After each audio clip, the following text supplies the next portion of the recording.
United Soybean Board CEO John Becherer, retiring after 23 years in the business. Let's start by talking about, for those who really don't know, what is the United Soybean Board and the soybean checkoff? Well, first of all, when I came to USB, the United Soybean Board, it was comprised of 59 directors from all across the soybean producing region. Each one of those individuals is appointed by the U.S. Secretary of Agriculture, and their job is to oversee the investment of the checkoff funding that comes from the soybeans. So when a farmer takes his crop in to the first purchaser, the elevator, an amount is checked off, ergo the checkoff, and it's 0.5% of the selling price. And what we do is we use that for basically research and marketing for soybeans, not only in the U.S., but all over the globe.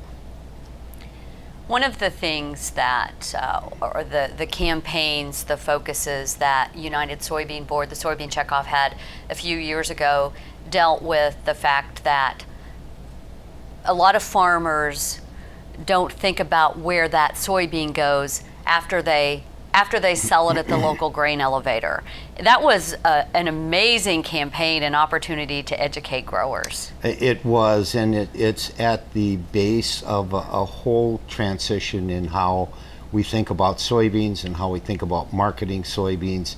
It's really led us to our latest strategic plan, which the vision is basically innovation beyond the bushel. And what that means is we need to increase yield, and yields are table stakes, but we also need to be looking at the components, the constituents of the soybeans, and understanding better what those opportunities are to create a better product for the end users, for the consumers, that are going to make consumers want to buy our soybeans, U.S. soybeans, over soybeans from other parts of the world.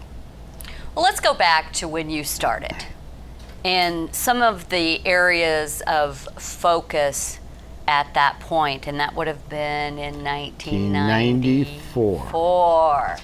So what were the big things that you were focused on at that point?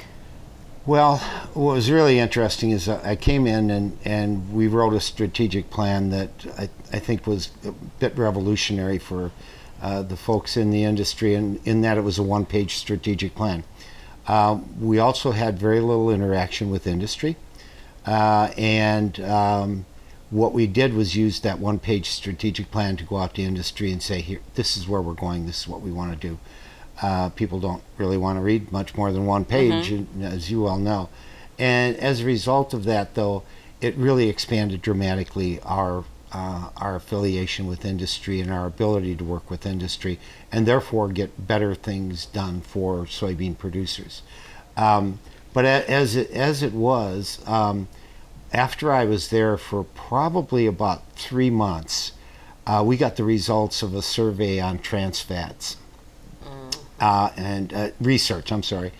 We got the results of research on trans fats, and USB had actually been a major funder of the definitive research on trans fats, and we found out they were bad, by the way, and that story tells itself. The really interesting thing about that, though, was that rather than saying, okay, they're bad, we said, okay, now what do we do? And we then launched on a research effort to literally build a better bean, and specifically the oil side of the soybean, that has led us to the high oleic soybeans that are coming into the marketplace today. And so if you look at that over a 23-year process, it's first of all, it speaks to the fact that it takes a long time to get something done that is going to have the kind of benefit that this is going to have for 570,000 producers. The high oleic, when you look at it, when it reaches its maturation, probably in 2024 or 25, in terms of acres, it'll be 18 million acres. That's almost 40% of the domestic crush, and it would make it the fourth largest commodity crop in the U.S. behind corn, commodity soy, and wheat. Wow. So that's a really compelling story to me. Is that one of the highlights of your time at United Soybean Board? I would say that biotechnology and the latest trend and our new vision, which is really propelling us to meal improvements, which I think is the next big horizon. I think if you wanted to name three things, I think those would be those things. And at the same time, as you look at that, that's kind of the meal oil, and then along with that, all of these are designed to make farmers more sustainable for the future. So it really embodies what the industry is looking for. I think it embodies the recognition and understanding that the leadership at USB has had over the last 23 years. You talked about sustainability there, sustainability, environmental friendliness. That's very important and key, not only for soybean producers, but also for everyone else, for consumers. Oh, absolutely. And, the consumers are demanding more and more sustainability in the system. And it was really interesting. It started in the food chain with the grocery stores. And they were being asked to be more sustainable, so they changed light bulbs and freezers and refrigeration and got more efficient. And then they began to look down the value chain. And they are now at a point where we're developing sustainability protocols to help the consumers understand, first of all, just how sustainable farmers are. But for soybean farmers, we're very much interested in helping to sell our product. And being sustainable is one thing, but being more sustainable over time is really the goal here. And that will position soybean farmers in a much better position, I believe, to sell their products in the future. What is the difference between the work of the American Soybean Association and the work of the United Soybean Board, and how do you work together? Well, they're two distinctly unique organizations. The American Soybean Association is a member-based organization. Their focus is really on policy. The United Soybean Board represents all soybean producers because everyone pays in to the checkoff. But we have no ability. In fact, we're restricted from lobbying.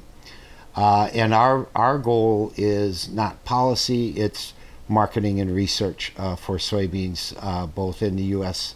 and around the world. So they're very uniquely different organizations. And how we work together, we really work together on the big issues. So we do research at times that supports the positions that ASA might take on biodiesel, for instance, on trans fats, on a number of different things that provides them the opportunity to use that research and go do the policy work.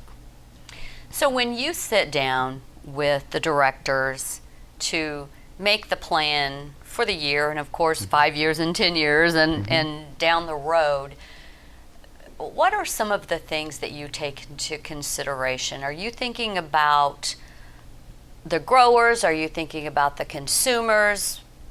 What goes into that? And I know that's a big question. That's a mouthful. Well, the answer to your question specifically is yes. We think about all those things. We think about growers from the standpoint that our mission is really to improve profitability opportunities for growers. So we're looking at the world from the standpoint of what are consumers wanting, what are the end users wanting in the qualities of the soybean that is going to enhance it and give us an advantage over other countries and over other crops. And so what we're looking at is a multiple set of criteria to, in the end, benefit soybean producers by creating and providing a product to the consumer that's really going to make them more healthy and certainly have more nutritious value for them.